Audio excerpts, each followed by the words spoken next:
Hello বন্ধু, আজকে দেখাবো ছাদ কৃষি কি। আসেন, এই ফুলটা আপনি চিনেন? ফুলটার নাম হলো বাগান বিলাস।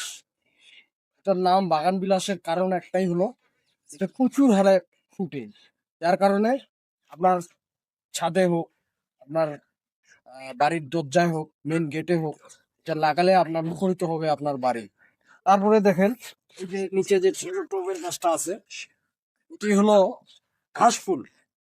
এটার ইংরেজি নামটা মনে পড়তেছে না ঠিক, কিন্তু এই ঘাস ফুল এত পরিমাণে ফুটে আপনি দেখলেই মুখরিত হয়ে যাবে আপনার প্রাণ। তারপরে আসেন দোস্ত, এই ফুলটা আমরা সবাই পরিচিত। এই ফুলটা হলো জবা ফুল। এটাকে আরেকটা শুদ্ধ ভাষায় বলা যায় রক্ত জবা। রক্ত জবা কারণটার নামটা হলো রক্তের মতো লাল। এই রক্ত জবা দিয়ে অনেক কাজে লাগে, অনেক কাজে লাগে। তারপরে আসেন বাগান বিলাসের হর্টিকালচার যে গ্রুপটা, আরেকটা অন্যতম গ্রুপ হলো এই কালারটা। এটা হলো একটা বেগুনি কালার, অনেক সুন্দর একটা কালার। এটাও লাগাইতে পারেন, এটাও সেম টু সেম। হ্যাঁ, তারপরে আসেন সব, এই যে এই ফুলটা আপনি দেখতেছেন, এটার নাম কি আপনি জানেন?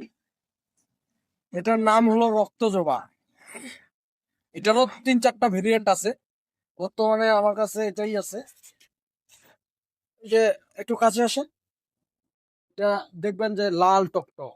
ফুলটা কেনেন, লাল টকটক ফুল, অনেক সুন্দর ফুলটা। এটা আপনি বাসায় রাখতে পারেন। এইটারে আরেকটা ভেরিয়েন্ট হলো সাদা। দর্শক, এই সাদা ফুলটা মুখরিত হয়ে যায় যখন রাত্রেবেলা আপনি দেখবেন, অনেক ভালো লাগবে এই ফুলটা।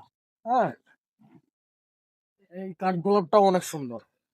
এই হলো আমাদের বর্তমানে ছাদ কৃষির মধ্যে এটুকু আমাদের সুন্দর, এইটুকু আমরা যতটুকু করতে পারছি আর কি, এটা আপনাকে দেখাইলাম। হ্যাঁ, ডান।